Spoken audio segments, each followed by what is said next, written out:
एक joint economic partnership का एक फ्रेमवर्क जो है वो तय किया जाएगा और दोनों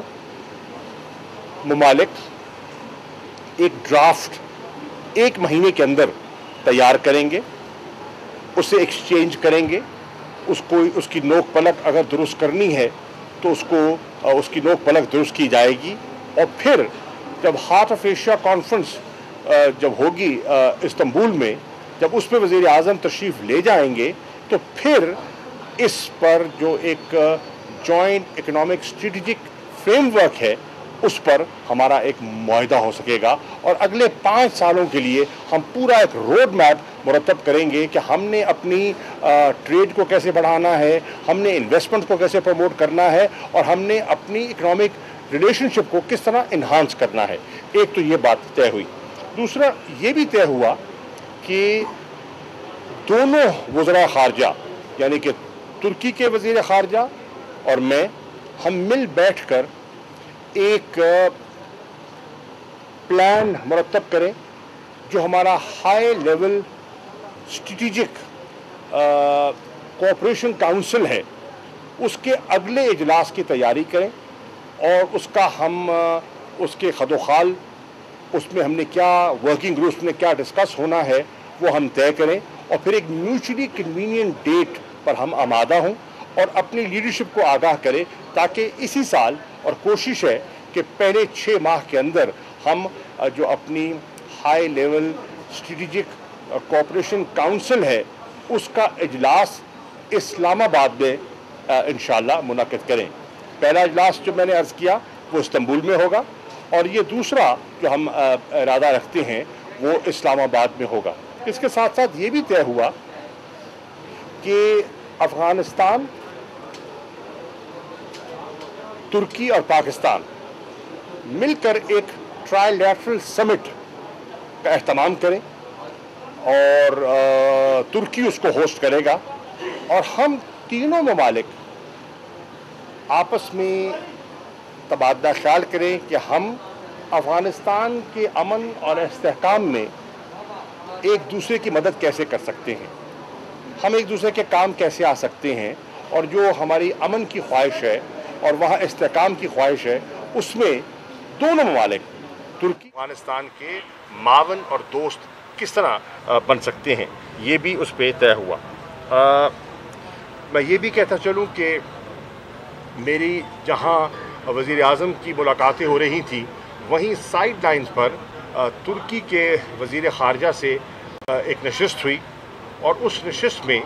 मुझे मौका मिला कि मैं उनके साथ तबादला ख्याल कर सकूं जो अफ़गानिस्तान की बदलती हुई सूरत हाल है उस पर उन्हें एतमाद में भी ले सकूं और उनका इनपुट और उनसे रहनुमाई भी हासिल करूं। चुनाचे उस पर तबादला ख्याल हुआ। उसके साथ साथ ये भी हुआ कि जो मैंने पिछले दिनों में काबुल, तेहरान, बीजिंग और मॉस्को का जो दौरा किया था, जो रीजनल आउटरीच की थी, उस पर भी मैं तुर्क वज़ीर ख़ारजा को एतमाद में लूँ। चुनाचे मैंने उन्हें एतमाद में लिया और मैं शुक्रगुज़ार हूँ तुर्क वज़ीर ख़ारजा का कि उन्होंने जो नई सूरत हाल है शाम की, सीरिया की, उस पर उन्होंने मुझे आगाह किया। सदर ट्रंप के साथ जो 2 सदरदगान की जो टेलीफोनिक कॉन्वर्सेशंस हुई हैं, तबादला ख्याल हुआ है, उससे भी उन्होंने मुझे आगाह किया। इसके साथ साथ ये भी कहता चलूँ कि दोनों लीडर्स में यानी कि वज़ीर आज़म इमरान खान में और सदर अर्दगान में एक 1-to-1 मुलाकात हुई जिसे तहत कहते हैं और उसमें आपको ये जानकर हैरत भी होगी और ख़ुशी भी होगी कि वो नशिस्त जो ख़याल था कि आध घंटे में मुकम्मल हो जाएगी, वो 2 घंटे और 10 मिनट वो नशिस्त चली और जब वो दोनों मीटिंग के बाद बाहर आए तो उनकी बॉडी लैंग्वेज बता रही थी, उनके चेहरे बता रहे थे कि दोनों में एक ज़बरदस्त पर्सनल रेपो जो है वो हमें इस्टेब्लिश हुआ दिखाई दिया। तो उस 1-on-1 मीटिंग के बाद डेलीगेशन लेवल टॉक्स भी हुई जिसमें उनके नायब सदर ने, उनके वज़ीर ख़ारजा ने और उनकी वज़ीर तजारत ने भी हिस्सा लिया, और हमने जो डिस्कशंस हमने की थी और उस पर मज़ीद हमने एक दूसरे को आगे बढ़ने का जो रोड मैप है उसे डिस्कस किया। यहाँ मैं ये भी कहता चलूँ कि तुर्क सदर ने और क़यादत ने पाकिस्तान ने जो फेटो ऑर्गेनाइजेशन है उस पर जो हालिया मौक़िफ़ अपनाया है, उन्होंने इसे बेपनाह सराहा। न सिर्फ इस मौक़िफ़ को सराहा बल्कि उन्होंने जो सुप्रीम कोर्ट ऑफ पाकिस्तान का जो एक फ़ैसला आया है जिसपे उन्होंने इनको इस ऑर्गेनाइजेशन को और इनसे मुंसलिक लोगों को दहशतगर्द तंजीम करार दिया है और और उन पर ये मोहर लगाई है, उन्होंने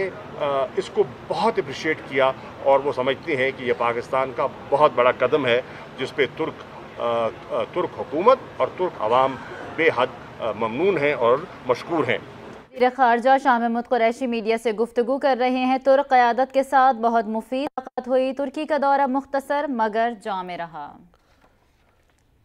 और आगे बढ़े, आपको बताएं मौलाना फजलुर रहमान एक बड़ी खामोशी के